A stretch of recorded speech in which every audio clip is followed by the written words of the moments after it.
Assalamualaikum warahmatullahi wabarakatuh. Teman-teman, kali ini kita kedatangan saudara dari Bantur, Pak nggih. Pak sinten nih?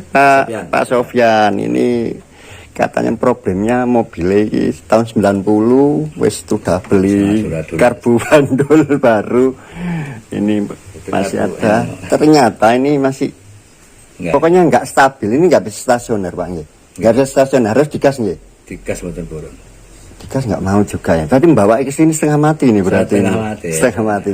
Terus ini koilnya, ini koil memakai dua kabel nih koilnya. Tapi apa ini pakai resistor luar.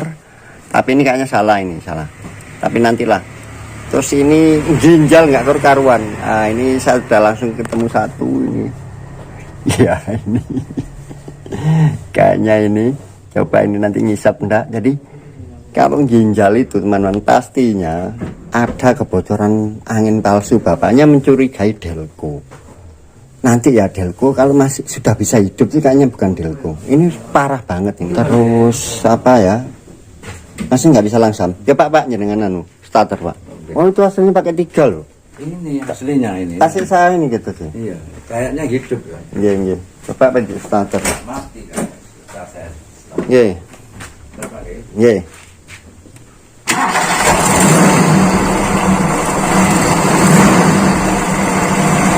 Loh, sakit. Oh, dilepas mati. Oh, gerak.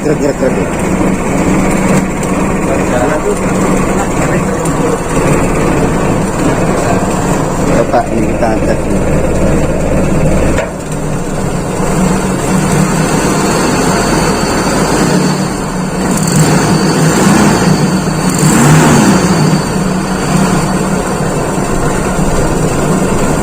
Adanya anteng sih adanya.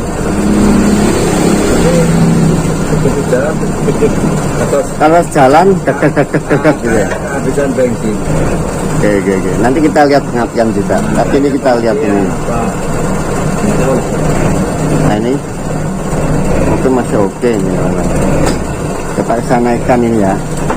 Stasionernya agak tinggi.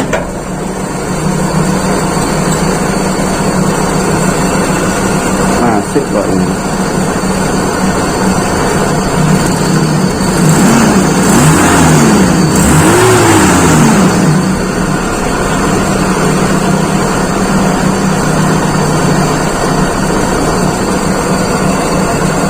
Oke, nanti kita tes pengapian, kita betulkan ini koilnya ini perlu pakai yang lama dulu, terus nanti kita cek ini juga ini PCB nya ini.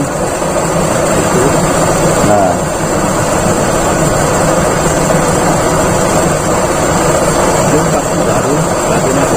yeah. Kita jangan matikan dulu. Ini ada yang kelihatan yang tadi. Oke, jadi kalau delconya ini nanti kita lihat pengapiannya seberapa. Tapi yang jelas sentrifugalnya ini nggak bekerja. Jadi dia nggak bisa bengok ini. Oke, benar sakit bengok ya. Nah, ini macet. Oh iya benar. Nah, ini macet sedikit sekali. Nanti bisa dilihat di sini. Nah, ini malah ke belakang ini. Jadi ini malah harusnya pakai rotor ini. Rotor celurit cocok karena dia butuhnya ke belakang. Nah ini ya, kita analisis. Oke, nanti kita ini terus ini harusnya ini masuk sini, Mbah. Ini merahnya itu di sini. Tuh, salah nah, merahnya itu di sini ya. Jadi dia itu yang mampir ini ke koil ini harus yang apa? Yang sudah mendapat resistor. Oke. Kita tes dulu. Ini sebenarnya kalau karbonnya nggak apa-apa karena sudah jelas karbonnya baru. Betul. Ini benar kayaknya sistem mengapa waktu pengapiannya ini perlu kita betulkan dulu. Oke teman-teman, ini saya pakai yang lama Pak nggih, ini punya yang lama. Jadi ini namanya coil resistor internal. Ini setahu saya, mohon kalau salah ya dikoreksi. Ini tulisannya di sini itu min, di sini B, di sini plus. Itu sebenarnya nanti kita bisa aplikasikan bila memakai coil yang memakai eksternal. Tapi itu salah semua ya.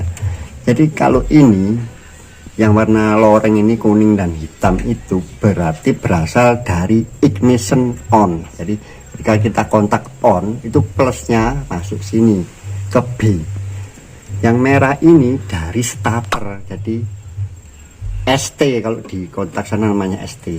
Kenapa ini dilangsung ke plus ya kan? Kalau ini artinya kan lewat resistor, Pak. Ini lewat resistor mampir.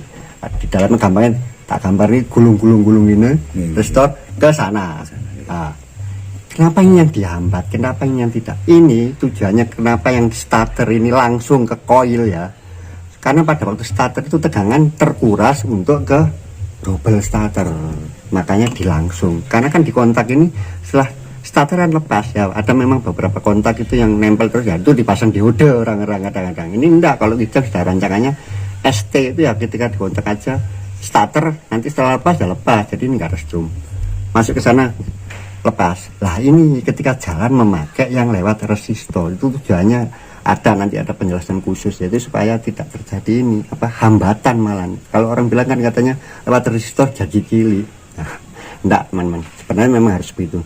Terus tadi itu juga salah, koil ini tadi yang sebelah kiri itu ternyata di sini plus, orangnya patokannya pokoknya kiri ini dari platina, padahal kiri itu main. Terus tadi masuk ke siang ditumpuk lah kabelnya, tidak melalui resistor. Sudah bikin panas sekali, ini masih mongah-mongah ini. Nah ini ternyata yang sebelah kiri plus, yang kanan ini men. Jadi nggak bisa pakai patokan ini men.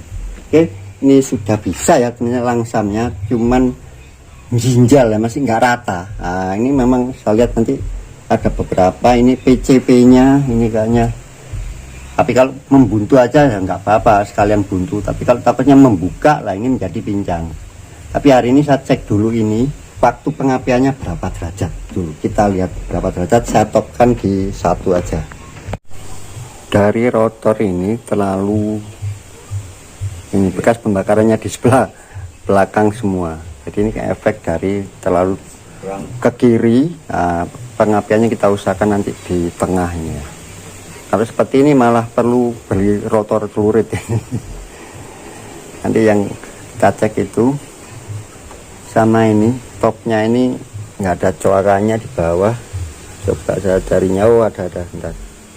Kita lihat waktu pengapiannya berapa derajat. Ternyata ini juga parah teman-teman, ini kayaknya nggak bisa bergerak lepeknya ini. Nggak tahu ini keganjal, ini salah ini salah ini. Takutnya keganjal ini teman-teman, keganjal pemegang isolator platina. Ini kebalik ini, makanya nggak bisa muter ini. Oke, ya ini keganjal ini. Aduh, terus ini platinanya juga. Ini nanti kita lihat salah satu aja yang kita pakai. Takutnya yang salah satu dari kondenser ini bermasalah. Ini jelas mobil ini nggak bisa lari nih Pak. Iya Pak. Atal. Jelas gak bisa melayu nggih motor ini. Boten melayu berarti nggih. Melayu belas, melayu belas lah. Niki piringannya Delco mboten main. Nah, rupanya ini salah masang ini isolatornya kabel platina. Terus ini sentrifugal juga tidak bekerja, jadi semua percepatan nggak fungsi, ya nggak melayu. Terus kata mawon kula bongkar yang Delco ini. Insyaallah wis gak masalah le karbu. Nanti cuman kita tes karbu yang lama, kalau masih bagus enak pakai yang lama, disesuaikan. Berarti tapi ini fatal ini, makanya nggak iso bengok ini mobil ini. Betul. Siap. Kita cek ternyata bautnya ini dimatikan murnya. Nah, terus mau gerak gimana? Ya nggak salah juga, karena ternyata piringnya ini sangat keras. Nah, ini coba kita lumasi aja ini. Jadi ini benar-benar tidak ada majunya ya waktu pengapiannya. Sentrifugalnya juga seret, tidak berfungsi. Vakumnya keduanya depan belakang mati, sudah nggak akan teriak lagi nih. Terus ini coba nih salah satu aja, takutnya ini mati salah satu. Kalau yang ini kita harus bongkar ya teman-teman, kita angkat, kita lepas. Kayaknya Pak kita putar-putar dulu tanpa melepas ini, apakah bisa ngepir ke kanan. Nah ini ada yang lebih fatal teman-teman. pirnya ini salah pasang ini. Maksudnya kalau kita putar ke kanan, pir ini kan narik ya. Ini yang diputar ke kanan, ini enggak, malah merapat. Jadi ini pir ini harusnya menghubungkan ini dengan sini. Nah, ini dengan sini. Ini malah beda ini Pak Atal ini dengan sini. Jadi kita tes itu harus ke kanan, narik gitu teman. Pir itu narik gitu aja. Berarti artinya ini sama ini karena dia yang mengembang. Oke, coba saya pindah dulu ini. Udah kan? Udah jelas ya teman-teman.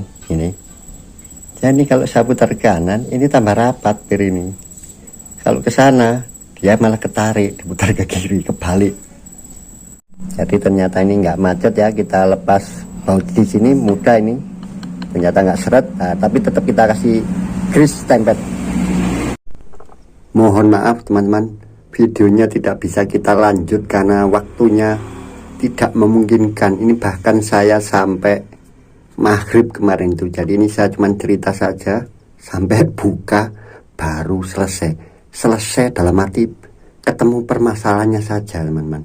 Tapi untuk solusinya masih cukup panjang. Jadi ceritanya komplek ini delco bermasalah, pirnya sudah saya sampaikan tadi salah posisinya. Harusnya kalau posisi diputar ke kanan itu narik, malah dia nekan.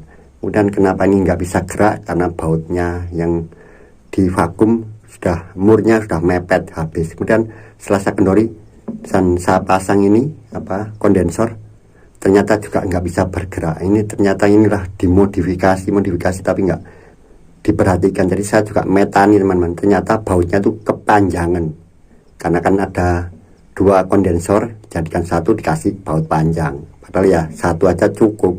Itu bautnya ternyata tembus sampai ke dalam, menghambat tuasnya dari vakum oktan selektor. Dan ini sudah saya ganti punya pakai pir saya. Ternyata ini kalau kita kencangin baut yang di tengah ini seret. Nah ini sepertinya bautnya juga diganti. Harusnya baut itu panjangnya kayaknya sudah diukur, jadi akan berhenti sebelum benar-benar mepet dengan ini. Baut itu kan ada ringnya menahan ini supaya tidak naik. Jadi kalau baut itu saya kencangin, ternyata ini mati, nggak bisa putar. Waduh, ini bautnya saya juga nggak punya, waktunya nggak mungkin ya. Cuma akhirnya saya kendorin seperti aslinya, kendorin sedikit itu takut saya lepas. Jadi sini saya kasih tutup, memang aslinya ada tutupnya dari karet itu, saya kasih buatkan dari sandal jepit, saya masukkan sini untuk ngisi grease sebenarnya, untuk stempet.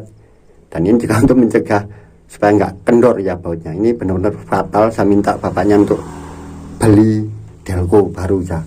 Kalau memperbaiki ini cukup panjang, cukup banyak biayanya, belum tentu sempurna. Akhirnya mesin itu bisa dihidupkan lagi teman-teman, tetap seperti semula, cuman ginjalnya nggak hilang teman-teman ketika stasioner. Nah ini ketika stasioner, tapi ketika digas sudah bisa bengok ya, teriak karena ini sentrifugal sudah bekerja, vakum juga sudah bekerja. Tapi ternyata vakumnya setelah saya pasang sesuai vakum manifold, malah ketika digas bukan ketarik tetapi mundur. Nah ini ternyata memang benar, ada yang pernah komen tuh di video saya, ketika digas mundur. Saya pikir kebalik, ternyata memang enggak, ada karakter vakum yang seperti itu. Jadi akhirnya saya tukar yang belakang itu, yang berdiri saya ambilkan dari karburator, terus yang dari intake manifold saya sumbat, tetapi masih belum bisa. Akhirnya saya minta bantuan anak saya, dicabut satu persatu cop businya. Ternyata di cop busi silinder nomor 1 dan 2 itu ketika dicabut tidak berpengaruh. Saya pikir itu businya mati, coba saya ganti busi punya saya, ternyata masih ginjal. Akhirnya kita tes pakai timing light, ternyata sudah saya setel waktu standar, itu nggak mau. Ternyata ketika kita geser ke kanan ya, jadi seperti ini supaya mundur, kalau ke kiri ini maju ya, ternyata bisa langsam teman-teman. Sepertinya analisa anak saya, silinder 1 dan 2 itu kompresinya sangat rendah, bukan rendah sekali ya, kemungkinan itu pirnya lengket atau putus, karena katanya mobil itu kan mobil mangkrak lama, jadi kompresinya tidak standar. Ketika dimundurkan tadi cocok teman-teman, kompresi yang rendah itu karena untuk menyalakannya ya lebih lambat, jadi pengapiannya mundur, akhirnya bisa lebih enak. Ya harusnya kita tes kompresi nanti kalau perlu kesini lagi, tapi ini mobil sudah bisa dipakai, sudah stasioner, lumayan tidak nginjal lagi. Jadi analisa kita harusnya pakai tes kompresi nanti kalau kesini lagi. 1-2 itu yang bermasalah. Kenapa? Karena karbonnya udah baru ya, karbonnya udah baru, kita fokus di pengapian. Tapi kenapa ketika pengapian itu ditaruh di standar nggak mau jinjal, karena yang 1-2 itu silinder 1-2 ternyata tidak terjadi pembakaran gitu loh. Jadi ketika kita mundurkan bisa terjadi pembakaran, tetapi efeknya yang silinder 3-4 tadi yang normal kan jadi tidak bertenaga itu loh. Jadi masalahnya sangat rumit ini. Jadi untuk pastinya ya harusnya kita tes kompresi, kemudian ya coba kita siram di manifold, takutnya ada bocoran di manifold 1 dan 2, silinder 1 dan 2, jadi miskin. Tapi kemarin sudah kita tutup ya dengan tangan di karburator, ternyata tidak menambah ya, karena kan akhirnya tergabung ya semuanya 1, 2, 3, 4. Yang paling akurat ya nanti kita tes kompresi yang nomor 1 dan 2, kayaknya itu sangat jauh di bawah standar. Makanya pengapian yang pas ya harus mundur. Semakin tinggi kompresi, pengapian boleh maju atau pakai standar. Jadi kemarin kita timing led, ternyata pengapiannya itu sekitar ya di bawah 0, di bawah 0 derajat. Itu baru agak bisa langsam. Jadi cuman saya ceritakan saja teman-teman, ini problem yang baru pertama kita alami dan cukup rumit. Untungnya pelanggannya mengerti ya, karena sepertinya ya nggak tahu bengkel atau beliau sendiri sudah melakukan banyak modifikasi yang sebenarnya nggak tepat juga ya, saking kepinginnya normal ya, sampai pernya kayaknya sudah dibongkar, pokoknya Delco ini sudah diacak-acak, ini parah banget. Pernya saya nggak bisa kembalikan lagi seperti normal. Waktu normal harusnya narik benar-benar rapat, itu agak renggang, itu pasti pengapian maju, nanti sedikit maju lagi. Dan yang paling penting itu tadi teman-teman, nanti harusnya kita tes kompresi. Jadi kemarin sudah bisa dibawa pulang sama pelanggannya, sudah cukup enak untuk ditarik-tarik juga enak, karena ini oktan selektor sudah bisa maju tapi dengan menukar selang. Kemudian yang sentrifugal juga sudah bisa mengembang. Pokoknya sudah untuk putaran atas sudah bisa bertenaga. Kemarin nggak bisa lah di bawah itu ya setengah mati giring. Tapi untuk yang stasioner tetap kurang bisa stabil ya, karena ini tadi ada perbedaan tekanan di tiap-tiap silinder, sehingga harus mengorbankan silinder yang lain yang 3-4 itu normal. Artinya ketika dimundurkan ya tetap bisa normal hidup, tapi tenaga kurang. Tapi yang 1-2 akhirnya bisa normal, akhirnya tidak terlalu menginjal lagi. Itu saja teman-teman yang bisa saya bagikan, cuma cerita aja. Mudah-mudahan nanti masih kesini lagi ya rencananya, tapi takutnya ini sudah laku katanya, ada yang menawar. Kalau saya bilang udah lepas saja Pak itu, daripada ini, karena udah terlalu parah ya di mesin terus ini. Tapi beliau orangnya memang seneng otak-atik ya, nggak pernah masalah ini. Tapi kalau memang ada yang menawar, saya bilang ya lepas saja, cari yang lebih bagus atau lebih tinggi grand extra gitu. Intinya ini kalau diperbaiki sudah nggak worth it. Nah, itu kalau beli vakum juga berapa. Ini lepeknya, piringnya juga tidak bisa berputar dengan lancar. Terus ini mekanisme sentrifugal sudah amburadul, padahal tahu sendiri saya beli pirnya saja itu hampir 400.000 orisinil, belum vakumnya kalau mau orisinil. Saya sarankan ya beli yang CDE merek FMT atau Steker, tidak ada masalah. Tapi intinya tidak akan bisa enak Pak, karena harus mengorbankan pengapian salah satu 2 silinder, terutama ya 1-2 itu harus yang pas, yang 3-4 nggak apa-apa agak, itu akhirnya yang bikin boros. Apalagi ya karbonnya yang bawaan itu ternyata pistonnya tidak bisa terisap, katanya sekitar 1,5 ya, percaya saya, apalagi tidak bertenaga, terus karbonnya nggak tepat. Itu saja teman-teman yang bisa saya bagikan ya. Mungkin nanti Insya Allah kalau beliau kesini kita lakukan tes kompresi. Semoga ada manfaatnya. Assalamualaikum warahmatullahi wabarakatuh.